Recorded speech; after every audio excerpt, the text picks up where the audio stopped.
So next up is Diane Wiredu. Diane, please join me on the stage here. So Diane translates and writes personality-packed copy that engages, motivates, and converts. She's fluent in 4 languages, and she also helps global companies nail their message in the UK market. Diane, welcome. Please share your slides when you're speaking, and the stage is yours. Thank you. Thanks, everyone. Can you all hear me okay? I'm going to share my screen now. Just bear with me a second. Okay, you should be able to see my slides. Let me know if you can and if the sound's okay, and then we'll get started. So today I'm going to share with you my secret, not so secret weapon for writing more persuasive copy. Now, we're going to dive into the deep thinking of getting inside your customer's head. And then I'm going to show you what I look out for, why. I'll show you how to pull apart that information and how to create a killer persuasive message. And along the way, I'll share some of the tools that I use as well. But before we dig in, I want us to think about persuasion for a second. I want you to remember the last time you tried to persuade someone to check out a product. Now, if you're like anything like me, then it might look a little something like this. Now, not long ago, I finally got onto the time tracking app bandwagon. I downloaded, Toggle, Clockify, and I was blown away. Like my workday was transformed, and I was super fired up about it. So I tried to persuade a friend to check it out. She does similar work to me, and I knew she was going to love it. But after reeling off all the pros, I got this kind of response. Now, I don't know if that resonates with you. If it doesn't, then you've probably been on the receiving end of this kind of pitch. Because even though I was sure it was going to be perfect, she did the same work as me. I was telling her she was going to be more efficient and productive. She wasn't convinced. And the reason is kind of best explained by Robert Collier, who was an author and a copywriter, who said, when selling, we need to enter the conversation that's already happening in the customer's mind.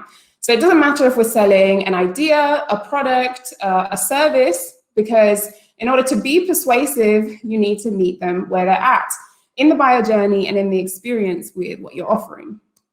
So this quote actually dates back to like the early 1900s, but it's still so relevant and applicable today.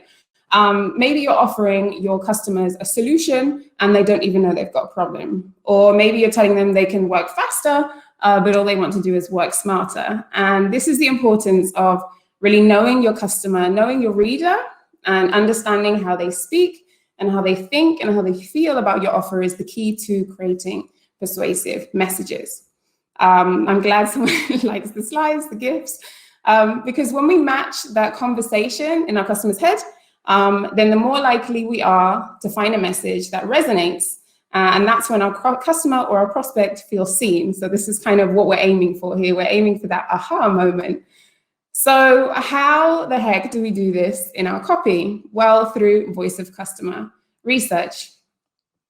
Now, the way that a customer talks about a product or a service is usually quite different to the way a brand talks about it. It's definitely different to, the 42-page brand voice guidelines that companies produce, I'm sorry to say.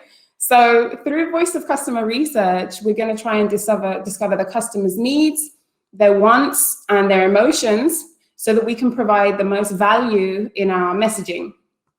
In fact, a study was carried out a few years ago in the US that showed over 65% of participants had felt an emotional connection with a brand. Interestingly enough, this number was higher in men than women. And as you can see, customers use really strong emotional language in their day-to-day interactions with products and services, even with SaaS. Like in this example, someone wrote a review saying that they had been crying until they found a solution. So it's possible for us to make that connection. And as we know, emotion drives decision-making. So what do you think the foundations of persuasive copy are? Well, on the one hand, I've gone too far there. on the one hand, we've got research and data, right? So the cornerstone of conversion copywriting. And when I say collecting data, it's not as technical as it sounds, trust me. So I come from a language background with translation. I used to be allergic to the word data, but with qualitative research, what we're simply doing is listening and understanding. So I like to break it down like this, because if we've listened to and understood the customer, then it's almost impossible not to produce something that persuades, because it's going to be relevant. We're not going to be guessing. We're not chasing numbers as well. We're not chasing conversions, but we're aiming to provide value. And then on the other hand, we're trying to make an emotional connection as well as a logical one. So we're going to sprinkle the emotional on our copy, which is why we've got Salt Bae there. I like to think of it as the Parmesan cheese on your pasta. So you can eat it without, but it's not going to hit the spot. Okay, so when we want conversions as well, forget clever copy. I love writing creative copy. It has its place in the marketing strategy. And I love a pun way more than most, probably too much. So feel free to throw any puns in the chat. But our customer shouldn't have to think to try and work out what we're saying. So we're going to try and make it easy for them. So where do we go to find all this juicy voice of customer data that's going to solve all of our conversion problems? Well, 3 of my favorite methods are snooping around online, which is the technical term, obviously, surveys, and interviews. So diving into these has really transformed like the messaging that I deliver for my clients. What's best for your business or your product? There's no right answer. Ideally, a mix of all 3, but this can depend on the scope and the resources that you have. So I'm always ready to dive in. But before we do that, without having a system in place, you can be overloaded with information when you're doing voice of customer research, which can be quite painful. So we don't want that. So I'll share the 4-part framework that I use so I know exactly what I'm looking for. So I systematically gather 4 pieces of information. I'm not sure if anyone else has seen this. This is adapted from a framework by Jen Havis. So she's written an entire book on voice of customer, which is a must read if you want to get really deep into this. But firstly, we're looking for the pain points, because we want to know their underlying problems, their frustrations, like why are they looking for a solution?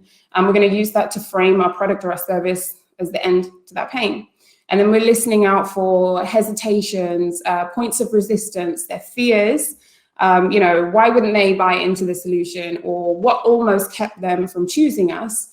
So we can overcome this in our copy by anticipating or calling out these objections. With desires as well, we're really looking for like the emotional drivers that set them off in search for a solution. So what were they hoping to achieve? And not the surface level stuff, but really their deep needs. And then with benefits, if you've ever sat down with a copywriter like me for more than 5 minutes, you'll probably have heard us bang on about benefits over features. But here we want to know, what were the results and the outcomes? Like for your customer, what does that future version of themselves look like after buying this product or solution? So when we go in, we're looking for all of these areas, and that's going to give us really rich data. We're looking for the motivations at every step of the buyer journey and at whatever stage of awareness they're at. So if you're familiar with Eugene Schwartz, I'm not sure if anyone is in the chat, feel free to share if you are. Most marketers and copywriters probably will be. Legendary author of Breakthrough Advertising, super important marketing book. And he gave us a model for understanding prospect awareness. I won't go through this in detail, but it's important to know how to approach the offer and where to lead the conversation. Because if there's a mismatch between our message and the prospect stage of awareness, then the copy is not going to perform. Sarah's got the PDF version, so she's all sorted. So now we know what voice of customer is in terms of copywriting, right? So not just the customer experience, not just the marketing strategy, but actually to build messages that resonate. And then we know why we're looking, the emotional drivers. We've got that 4-part framework. And then hopefully we know the buyer stage of awareness. So only now do I dive in and then try and capture this information, and more importantly, you can feel really confident going in and collecting those pieces of information. So let's have a look at the first one. So customer reviews, which Andrew Great, he touched on these as well. So how many of you, check online reviews before buying? I'm kind of expecting loads of people in the chat saying yes. I think pretty much everyone. So online reviews are already doing the job of persuading your customers as they research the product or service. But interestingly enough, only 40% of B2B buyers are using reviews or review mining strategically in their marketing mix. So if you're not going in and then reviewing what your customers are saying regularly, then you're missing like a really valuable opportunity to understand what they're thinking and then to use that in a copy. So channel your inner Miss Marple or Hercule Poirot, whoever your mystery solving idol is, and then let's go snooping. So where do we go? Well, we go where the customers hang out. So obviously that depends, but for apps and for software, G2 Crowd, Product Hunt, Capterra are really great places where people are leaving detailed feedback, like you saw earlier on my slide. Customers let it all hang out. And social networks and groups, of course, we're pretty much all of us are on social. I'm finding as well that LinkedIn is becoming more useful for SaaS, particularly because you can search, content and comments of people discussing and sharing feedback on tools, and forums as well, anywhere that people let their guard down. One of the tools that I've put on the slide here, you can also download a Chrome extension, which is called Google Discussions button for Chrome. And then when you search, you'll have a little drop down where you have like Google Shopping and a few other things, and then you can click discussions, and you'll have access to forums that you wouldn't otherwise have seen. And then product reviews. So Amazon reviews are a gold mine, and that's for B2C and for B2B. So no matter what solution you offer, there are so many self-help books on Amazon that tackle a problem that customers are having and that they're looking for. So people are trying to find answers to their problems at different awareness stages. They might not be aware of your solution or know your product, but they're still looking for answers. So you can tap into that and you have really great insights into their journey. So someone asked what the Chrome extension was, and it's called Google Discussions button for Chrome. And then you can add that in, and then you'll be able to search for forums. You'll just type in whatever word that you're looking for, and then it will come up. One general tip about reviews, though, is kind of ignore 1-star and 5-star because they're often too exaggerated. So we want to look in that nice sweet spot in the middle. So now I'm going to share some tools that I use to go through and highlight and gather and tag all of this information. One of my favorites is Weaver, which I'm running through on the screen at the moment, which is another Chrome web extension, which is written on the screen. Now, in this video, you'll see that it allows you to set up colored highlighters. So here I'm setting up a project called Wynter. You can label them according to your project. So here I'm going to go through and put each color as one of those 4 motivations that we saw earlier.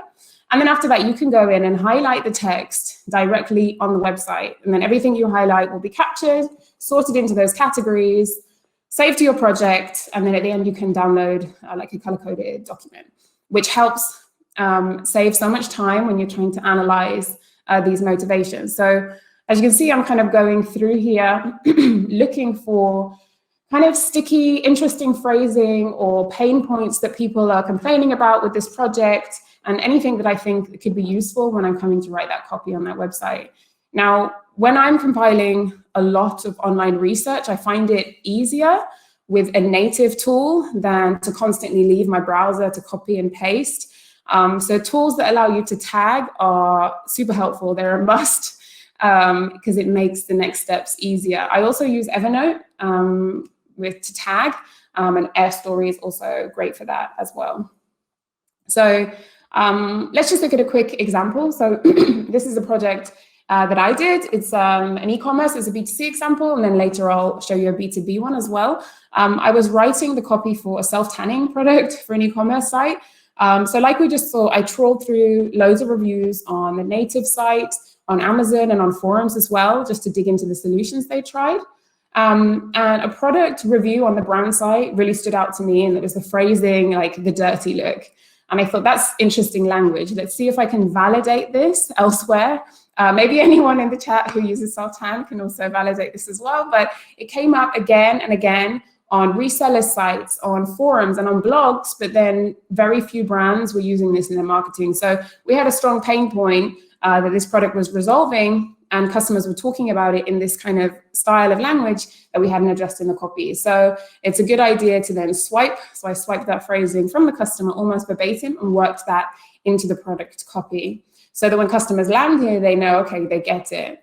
And this works for headlines, for body copy, for bullets, anywhere that you can imagine. And we don't have to lead with the desires and benefits. Sometimes it works to address the customer's pain points straight away as well. Now, Basecamp is a perfect example of this. I'm not sure if anyone uses Basecamp or is seen this homepage.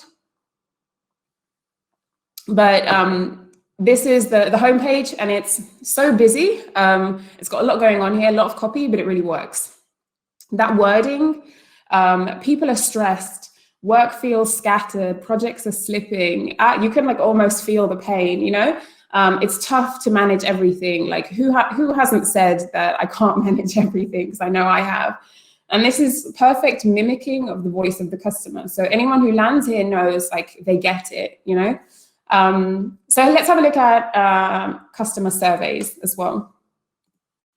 So customer surveys, you can go about surveys in a few different ways. You can send a survey to an entire email list, or just survey a segment of the list to focus on our ideal avatar for this product or this service.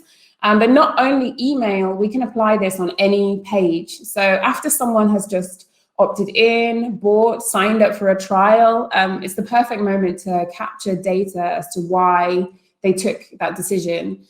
But if we do email out a survey, then we should have already nurtured the relationship and be providing value. So if you haven't surveyed your list recently, then re-engage them. Keep them short. No one wants a never-ending survey, but by far the most important thing is to avoid questions that lead customers into an answer. So here are some great tools for sending out surveys that I use. Most of you will probably be familiar with these. Typeform is probably one of the best, most intuitive survey tools, great UI, great for logic jumps. But 4eyes has great reporting features. So when you're doing a lot, that's also worth checking out. So I'm not going to go through these questions in a lot of detail, but these are some that I have used. Some really great open-ended questions that we can use to tap into both the before state and then the after state. I've actually got a template of survey and interview questions that I'll make available to attendees. So I'll put the details in the last slide. And then lastly, custom interviews or conversations. Generally the most in-depth and valuable voice of customer research method. You'll probably gain more insight in 3 interviews than you will in 100 surveys. You know, you can dive really deep into the insights that you found out during the surveys. Face-to-face interactions are 34% more effective, than email. So if possible, we want to get on video. Everyone's used to it now, so that helps. We also want to be fully present and responsive like a normal conversation. So no note-taking, record the call, get it transcribed, and then we're going to pull quotations from the transcript into a research spreadsheet, which I'll show you next how I do that. 2 great transcription tools are otter.ai, I haven't put this on the slide, and Rev, and I think there's another one, Temi, and I haven't used that, so I'm not sure if anyone else has any other suggestions there. So after we've captured all of this information using whichever method, all that's left to do is analyze the data. So we're looking for patterns and repetitions. So let's see it in action. Thanks, Jessica. So here I'm going to walk you through how I collate and organize some of this information that I've gathered from customer interviews and online reviews for one of my clients, digital marketing. It's a digital marketing agency. And I use this to map a 10 email nurture sequence. So there's a lot on the screen, but I'll walk you through. So this is my voice of customer data template. I have the key project information at the top of the sheet, the stuff that I need to remember, including the stage of awareness. I have color-coded columns for each of those motivations because I'm a very visual person. So I also like to highlight as well a key theme, a key idea or a key theme when I'm going through and pulling these quotations out, because it just helps me to find patterns and repetitions.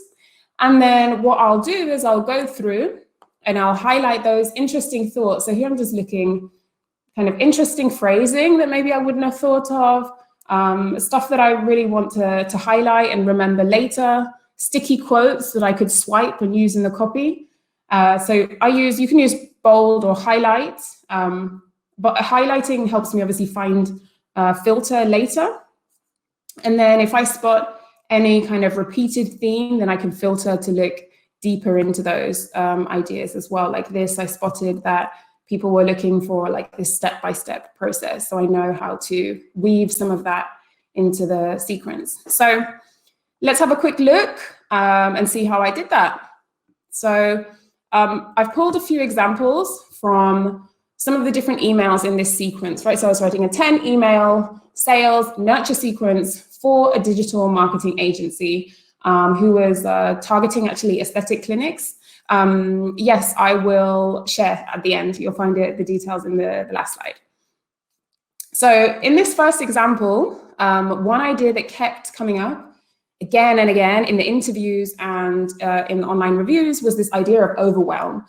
So these business owners were still trying to do everything. They're solution aware, but I decided to call out this pain in their own words. You know, it's exhausting, it's overwhelming, and that's on top of like everything else. So it's casual, and straight off the bat, we show them that we get it. We get their pain point. And actually, you'll see in both of these examples that I've put, they're pain points that I've agitated slightly before introducing the solution, which is the classic kind of copywriting formula. You've got problem, agitation, solution, so PAS.